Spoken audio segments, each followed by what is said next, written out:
नमस्कार। संविधान और राज्य व्यवस्था से संबंधित इस वीडियो सीरीज में आगे बढ़ते हुए आज हम जान रहे हैं संविधान सभा को। इससे पूर्व के वीडियो में हमने भारत में संवैधानिक विकास अध्याय से जुड़े कई अधिनियमों को जाना। हमने उन्हें कई सारे भागों में पढ़ा है और आज हम आगे बढ़ते हुए अध्याय संविधान सभा को जान रहे हैं। संविधान सभा के संदर्भ में हमें जो कुछ महत्वपूर्ण बातों को जानना चाहिए वे सभी हम यहाँ जानेंगे। सबसे पहले भारत में संविधान के निर्माण की जो बात की, जो मांग रखी, वो एम.एन. रॉय के द्वारा रखी गई। तो सबसे पहली बात जो हमें इस संदर्भ में जाननी चाहिए, भारत में संविधान निर्माण की सर्वप्रथम मांग एम.एन. रॉय के द्वारा ये मांग सर्वप्रथम रखी गई। इसके अलावा दूसरी बात जो हमें जाननी चाहिए, कांग्रेस के द्वारा 1935 में संविधान निर्माण की मांग की गई। यानी कांग्रेस ने 1935 में भारत के लिए एक संविधान निर्माण की बात रखी। उन्होंने इसकी मांग की कि भारत का अपना एक संविधान होना चाहिए। भारत के लिए संविधान के निर्माण की उन्होंने मांग रखी। एम.एन. रॉय इस बात को 1934 में रखते हैं। यानी 1934 में सबसे पहले एम.एन. रॉय के द्वारा भारत के लिए एक संविधान निर्माण की मांग रखी गई। 1935 में कांग्रेस के द्वारा भी ये मांग की गई। इसके बाद 1940 में ब्रिटिशों द्वारा सैद्धांतिक रूप से भारत के लिए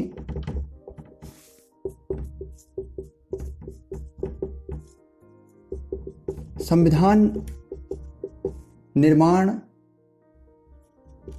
की मांग को सहमति सैद्धांतिक रूप से 1940 में यानी अगस्त प्रस्ताव के साथ ब्रिटिशों के द्वारा सैद्धांतिक रूप से भारत के लिए एक संविधान निर्माण की मांग को सहमति दी गई। इसके पश्चात 1942 में क्रिप्स प्रस्ताव में सर्वप्रथम औपचारिक रूप से या आधिकारिक रूप से भारत के लिए संविधान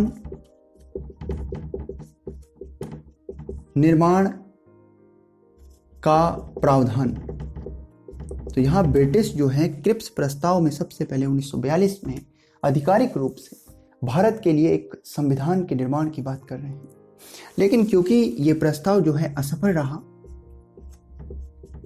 इस दशा में भारत के लिए संविधान निर्माण की जो बात या जो प्रावधान यहाँ रखा गया था वह भी असफल हुआ।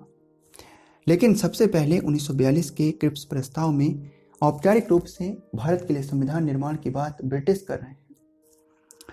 इसके बाद 1946 का कैबिनेट मिशन में भारत के लिए संविधान निर्माण का प्रावधान।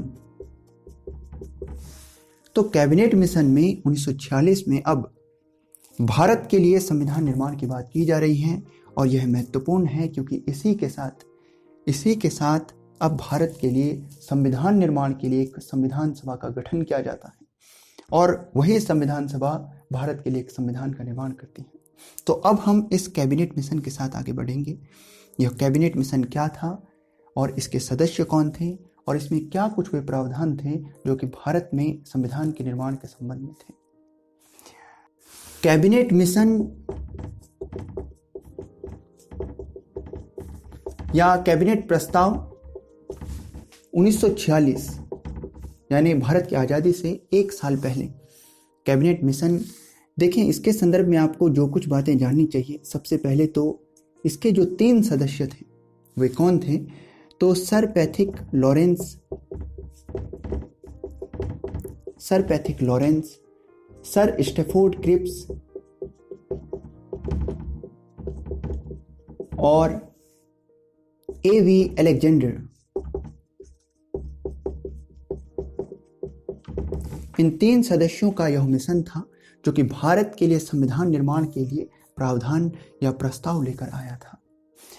तो ये कैबिनेट मिशन इन 3 सदस्यों का दल था जो कि 1946 में भारत के लिए संविधान निर्माण के संदर्भ में प्रस्ताव लेकर आया है। इस मिशन के अंतर्गत क्या कुछ बातें की गई, अब हमें ये जाननी चाहिए।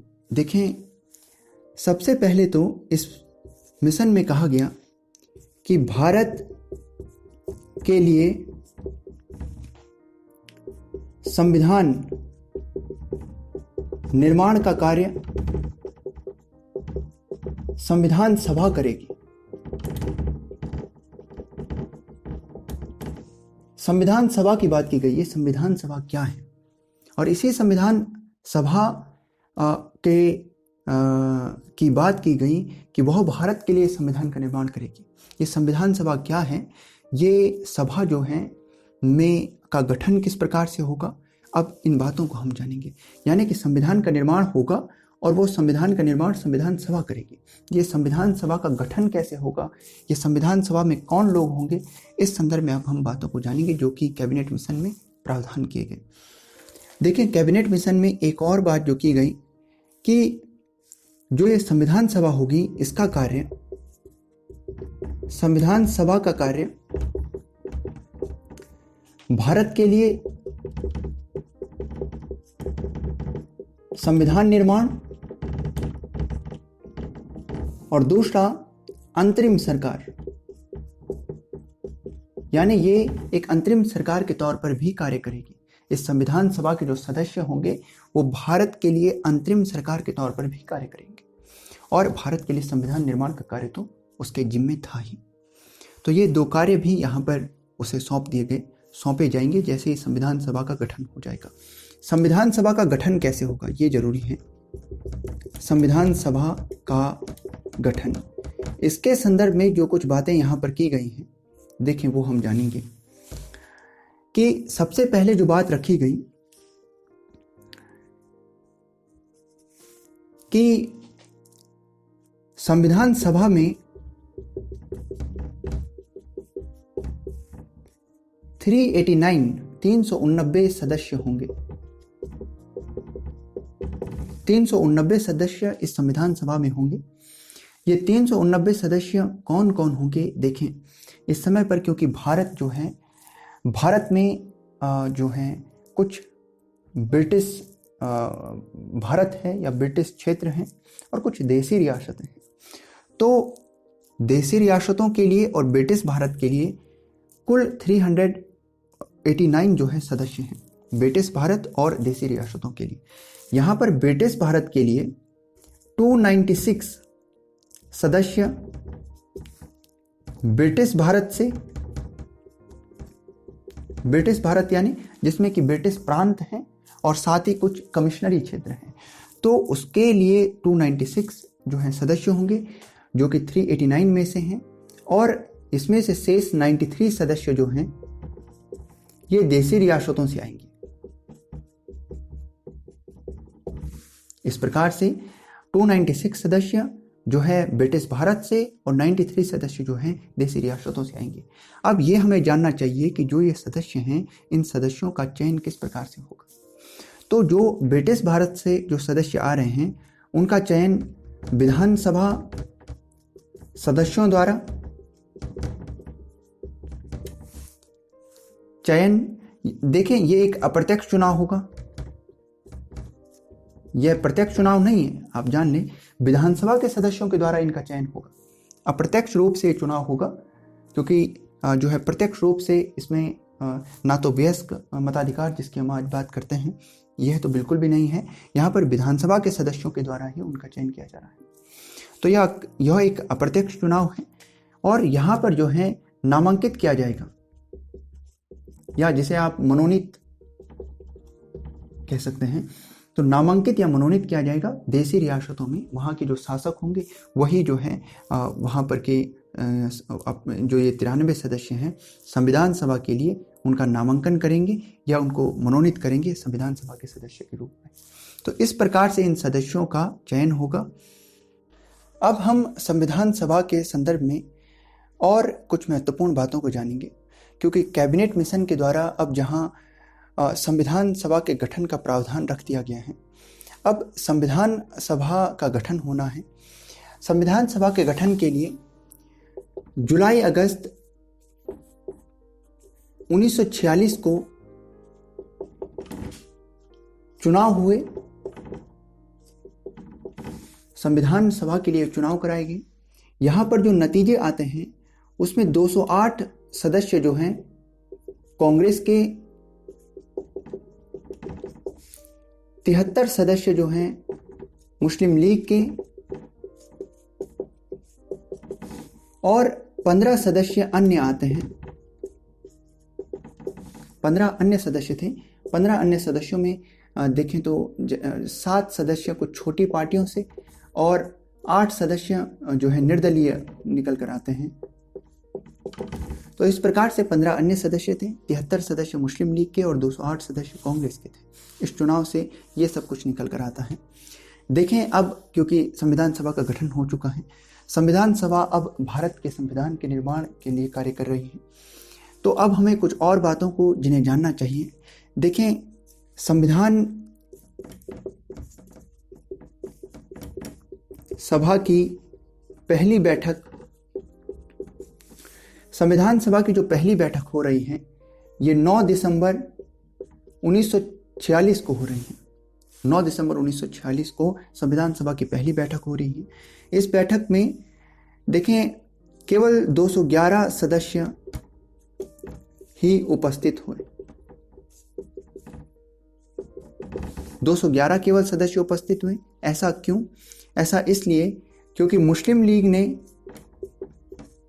जो कि यहाँ पर 73 सदस्य जो हैं संविधान सभा के लिए मुस्लिम लीग के हैं, मुस्लिम लीग ने बहिष्कार किया।